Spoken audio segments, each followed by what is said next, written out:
Hello বন্ধুরা, প্রতিমা YouTube চ্যানেলে সবাইকে স্বাগত জানাই। তো আজকে আমি তোমাদেরকে হাতার কাটিং করে দেখাবো, একেবারে নতুন পদ্ধতিতে, একেবারে সহজ পদ্ধতিতে দেখাবো।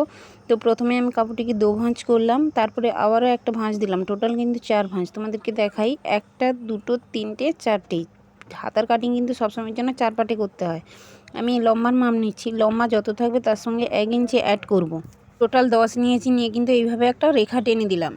এবার এ সাইডে নেব 3 ইঞ্চি, এটা কিন্তু সূত্র, সবার ক্ষেত্রে কিন্তু এই 3 ইঞ্চি নিতে হবে। এভাবে আলতো হাতে হাতের শেপ। এবার নেব মোহরি। মোহরি আমার কত ছিল 12, 12-র হাফ কত 6, যত থাকবে তার হাফে দাগ দিতে হবে। 1.5 ইঞ্চি এক্সট্রা নিলাম, নিয়ে কিন্তু এর সঙ্গে অ্যাড করে দিলাম। এইভাবে বোঝা গেল?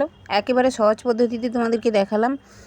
যে কোনো হাতার কাটিং এইভাবে করো, এত সুন্দর ফিটিংস আছে, তোমরা না নিজেরা করলে বুঝতে পারবে না। আমি তোমাদেরকে খুলে দেখাচ্ছি কত সুন্দর হয়েছে। দেখো, এই মাঝ বরাবর একটা চিরকুট দিলাম। এটা দেওয়ার কারণ হচ্ছে, এই হাফ ইঞ্চিতে আমাদের একটা তালপাত কাটিং করতে হয়, হাফ ইঞ্চিতে তালপাত কাটিংটা করব।